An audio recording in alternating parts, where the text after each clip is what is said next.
但它主要的阻碍，其实我认为主要的阻碍在于旁人对他的评价，就是因为他一路以来都是这样一个顺风顺水的状态，好学校、好工作，然后好收入，然后一路以来都很好。那突然间你跳脱出这样的一个环境，然后周围都是这样的人，就是你一直努力的方向，你一直觉得这是对的，然后你一直有个目标，直到有一天你发现这个目标突然不存在了，那我努力还有什么意义？为什么要努力？就是这个点让我对直接摊。对，这是一个觉醒的过程。然后呢，其实从老公的角度上来说，也是就是把工作中的这种理性的思考，就是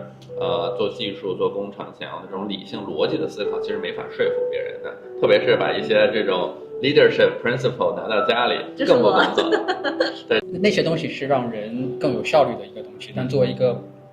人来说的话，没有效率的生活是一件更幸福的事情。是，其实我们在讨论过效率这个是不是究竟要追求的。像昨天我们有一个讨论是说，我们的社会的发展方向究竟是什么？就是你怎么样去建构一个社会。然后大家开玩笑说，以前会认为新加坡、日本是很好的社会的典范，但是其实你真正在里面生活的人会发现，它其实只是可能一种社会形态的典范，它只是注重效率的典范。你在几十年里面，从一个可能小渔村到达了一个国际化的这个 hub， 它里面的人其实不快乐，里面的人压力非常大，这就是可能效率被过大的。昨天一个马来西亚的朋友他就说，马来西亚昨天一个新加坡的朋友他就说，新加坡呢为了让年轻人们去工作，所以允许人们就是有发保姆签证，可以新加坡的年轻人可以从老挝可以从越南、Cambodia 来去找年轻的女孩去工作，每个月只需要付出$300、$400就可以。你看 Versus 湾区保姆是1个月家政$10,000一个月，对吧？在那儿300、400、几百美元一个月就可以了。我们还有朋友在家里照料，但是我们那个新加坡朋友就说，新加坡这个社会让我们的社会，我们国家的年轻的妈妈们去工作，然后雇了别的国家的年轻的女孩们来照顾我们国家的这些年轻的妈妈们的孩子，所以我们的国家的这些女性可以去工作。这其实他认为新加坡这种效率追求、对效率的追求、对经济发展的追求，其实是牺牲了很多。为什么还要孩子呢？然后呢，那旁边的一位就是马来西亚的朋友，他就说，其实马来西亚也在重新去构建作为东南亚的一个发展的方向，因为我们发现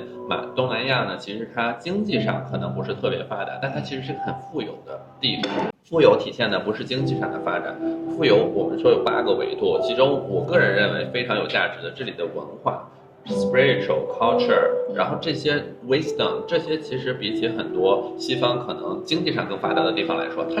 这是一个非常 wealthy 的地方。对，那马来西亚来说，我们的目标现在不是新加坡了，新加坡不成为马来西亚的标杆，然后他们都在探索新的发展方向，所以这也是这个国家的觉醒。所以说回来，你的个人的觉醒就是，那你又工作了一段时间，后来怎么样下决定，就是你也要离开的？我跟他的背景就不太一样，我成长于一个我父母是国企的一个员工，然后从小在这种酒桌文化当中长大，然后其实比较反感这种文化是一种没有效率，但是又不得不进行的一种交流。然后我在我初高中的时候呢，其实我就会读一些比较离经叛道的书，比如说尼采的书之类的书。然后我跟传统的这个教育的观念可能也会有一定的出入。那个时候大家都觉得我应该考一个好的学校，考了一个好的学校之后找一个好的工作。我那个时候就会质疑为什么我需要这样走。那个时候我其实没有答案的，但是那个时候得出一个简单的答案，就是说如果我能去一个价值观不同的地方，抛开我自己不喜欢的东西，那么我就更容易达到自己想要的东西。所以我在就是高中的时候我就知道我会要出来。那如果你要去一个自己不喜欢的地方的话呢，其实是需要付出一定的努力的，对吧？你可能要做自己可能没有那么感兴趣的事情。所以我从原来是通信行业转到了这个 software engineer， 因为我知道它是 ROI 最高的，然后能够在短期内积攒到足够的金钱，以及还能够拿到身份。所以我觉得我这点上看利昂的视频，我觉得我们俩这点是很像的。没有，利昂真的喜欢这个。这是我们的没选题，这是不一样。高中就开始编程了，是的。但是呢，我们非常一样的地方就在于，就是你的技能具备的一个具有市场市场价值的技能，单位价值高的一个技能，然后你去做那份工作，这是可以课题分离的，对吧？这就是你单位时间回报高，可以拿身份，这就很好了。然后你清晰的知道自己内心的热爱是什么。对，其实我高中的时候看书的时候，我就特别喜欢村上春树的书，一本书叫《海边的卡夫卡》，我非常羡慕他大学毕业之后能够一边打工一边旅行，然后写下了一本海边的卡夫卡。然后这就是我现在还有这样的 dream， 就是说能有一段时间之内能够自己去独自去旅行，我觉得是一件非常非常幸福的事情。但是我又是一个怎么说不可能完全叛离到这个轨道的一个人，我会相对来说选一条比较 safe 的路，比较 safe 的路就是先积攒一定的金钱，或者说先积攒一定的这个安全感，然后在这个基础之上，我再选择 fire 然后听到了 multi fire 这个词，其实某种程度上来说，让我这个 path 大大的一个缩短了。我本来会想，我直到40岁左右的时候，才能够在比如说西雅图或者说南加州这样的地方，实现某种程度的 fire。但是 multi fire 的话，可以大大的缩短这个进程，能够让我在更早的时间内去体验这个人生。2年之前的时候，我就知道自己会做这个 multi fire 这个决定，然后接下来就是一个金钱上的一个数字。因为那个时候像他说的，我跳了一次槽，拿了一个很高的一个 package， 对吧？这个时候就是一个金钱跟时间线的一个 trade off。那之所以在今年做这个 trade off， 是因为这个孩子出生了，然后我发现一个非常明显的一个现象，就是因为我上班的时候是早上9点到下午5点，然后晚上可能还需要加班。我发现我的孩子其实不认识我，他把我当成一个陌生人，但是我也完全能够理解，对他来说，谁陪伴他的时间越长，谁就他就跟谁越亲。对，然后这时候我就想到一个观点，就是说我其实在用时间换钱，然后用钱来买时间，然后再用时间去寻找幸福。但我跟我孩子在一起的时间，其实就是直接是时间就能得到幸福，是一个非常短的一个 short pass。然后我 run 了一下 number，我觉得我可以gap 个1到2年的时间，这是一个很好的一个人生的一个体验。然后就按下了一个暂停键。至于这个职业生涯的这个发展，这个就像我说的，我本来也不是特别感兴趣这一个行业，对我来说它只是一个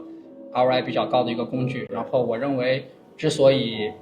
相对来说在一个比较好的一个 path 上面，是因为这个时代的发展，然后我做出了一些还不错的选择，并不是我的个人努力占多大的一个比例。所以我倒没有这方面的一个心理的一个压力。对，其实你知道你现在的能达到这样的生活的状态是来自于你的选择，而不是说每天的吭哧的努力带来的。对。那你有一定的认知可以做选择，未来还可以重新观察市场，重新选择，所以这方面就减少了你未来去考虑gap 2年之后的一些的焦虑。对，如果要选择高 ROI 的话，肯定是往就是比较新、比较能够赚钱的方向去走。然后我们俩其实搬到加州的另一个原因，是因为我们其实知道从西雅图搬到加州的话，你对应的收入各种东西都会变少。但是其实经过了一段的积累之后，你 make a right financial decision 比找一份 high pay 的工作会重要一点，因为你们也在加州嘛，这个税是很高的，对吧？然后 W2 的税其实是没法避免的，但是如果你做一些比较好的 financial decision 的话，可能差的那个钱远远没有你做的1-2个好的 decision 是的更重要。所以而且你工作的时候其实没有时间想这个事情。对，我在上一份工作的时候，其实是一份非常 high pressure 的工作，我没有时间想这个事情。是，这也是一个很常见的状态，就是工作的时候呢，我们觉得自己很忙碌，内心还给自己的很多安慰，说你看我每天都这么忙，周一到周五也忙，有时候周末也加班。给自己安慰的过程中，其实自己又错过了思考人生重要的问题，包括财务问题。即使比如说对金钱、财富上有追求，其实需要停下来去思考，学习税务啊。像我们之前视频中有聊到，如何让这些每个地方，不管是美国、澳大利亚、新西兰这些相对的西方国家的税务的系统，都有各自的复杂的点。那怎么样去学习它，然后怎么样去找未来的有战略性的去找未来的方向？这很多时候的这些机会都是错过了，错过就错过在每天的这种日常的工作中。对，忙着工作就没有时间去赚钱。是，有一句话是这么说的。是，忙着工作没时间赚钱了。对，而且有压力的时候，您很可能还会有错误的消费观念，你会把这些刚拿到的这些钱去花在一些你根本不对消费陷阱里面，这个是很容易。这其实是我们要讨论的第二个点。来这个，那我先说吧。好。我刚才听他的故事，我真的一度好感动，有点想落泪。我都哭了。我觉得我跟就你相比，我觉得是你自己醒了，但我有点像一个老是敲不醒的钟，就是因为因为我到现在深圳华为工作4年嘛，然后回到成都，其实应该来说，我从深圳回到成都我的就是金钱会降，但其实我整体的薪资还升了，所以其实我在成都我的发展相当于我还上了一个台阶，所以我自己就觉得那很好啊，那我更要拼命的干什么，我就属于那种就是很传统的思想，就觉得我在年轻的时候我要多闯多干，把title拔高，把金钱拔高，然后把这块享受的部分放到老去做。因为我自己本身是一个很喜欢旅行的人，然后我就相当于大学我基本上就把中国各个地方都走遍了。我自己其实一直是有一个梦想，是说就环游世界，但是这个 timing 我是定在退休之后的。回到成都是为了发展职业，还是为了找男朋友？有2部分原因吧，一部分是因为他在成都，然后我在深圳，我们俩之前是异地了一段时间，再加上我父母的身体不太好，然后我又是独生子女，我就觉得那既然我在深圳买不起房，那我还是滚回来吧，我就滚回成都去工作了。对，然后其实我心里面一直有一个这种环球旅行的种子，但不觉得是在我当下这个年龄。然后，但是到我们去年10月份去巴厘岛旅行回来之后，然后我就看到那边的数字游民的状态，还有看到那边人的状态，我就觉得哇，好像没有那么多金钱也很快乐，就是帮我们摇秋千的那些当地人，他们就很嗨，然后每天脸上都洋溢着那种笑容，然后我就发现作为中国人我很紧绷，然后我大多数可能会愁眉苦脸或者皱脸或者码着一个脸，不会那种很嗨的表情，然后我就觉得但他们的就是赚的钱也不多呀，怎么有这么大的幸福感呢？然后就给我了一点这种质问吧。然后回来之后，我其实就滚回了我的那个工作的循环当中。但我去工作的循环当中，我发现并不喜欢我老板的那种状态。那其实我不喜欢他的状态，那我那个往上走的话，也会成为他，但他不是我想要的状态。对，我们的视频就说，如果你的老板并不是你想成为的人，你工作着工作就成了他，那就对。然后我就觉得这是一个不对的事情，然后再加上他其实对我的工作抱怨很大，就我们俩的工作的强度，我的强度算你的1倍嘛，反正就比他大多了。就经常我可能要晚上10点、11点、12点才回家，我回家他都睡着了，就很难。他说1至星期5他能晚上跟我一起吃个饭或者一起睡觉很难，所以我基本上就是周末又花很多的时间去陪他，但我周末其实又很难陪到我的父母，我又会发现这陷进了一个恶性循环。我虽然拿到了钱，但这个钱限制了我的生活，它并没有让我的生活更美好。是，又要想着周末还想着要不要加点班，又想着这边要陪老公，那边还想陪爸妈，还想着晚上应酬着，还想着老公一个人还在家里等着你。对，就很夸张。因为我爸妈也会有抱怨，就说感觉你人就在成都，怎么1个月就只见得到你1次呀？怎么这么的夸张啊？然后就觉得这个是个问题。他其实我觉得我们俩做这个行动的话，更多的是他推了我一把，然后他其实在不停的敲我，然后就是用各种方式来跟我说我这种模式不对，但是我都没有听进去，我每次都是找借口，我说你等我再招一个人，我的工作就轻松了，然后我就解放出来了，我就可以早点回家了，陪你了。然后结果发现招了一个人，我得带他呀，然后我发现他还会出问题，我还要解决问题，就发现这又滚起来了，就没办法真的松下来。然后带好了人，又有新的项目进来，就有源源不断的，其实有各种的事情会塞进来，所以最后的话就是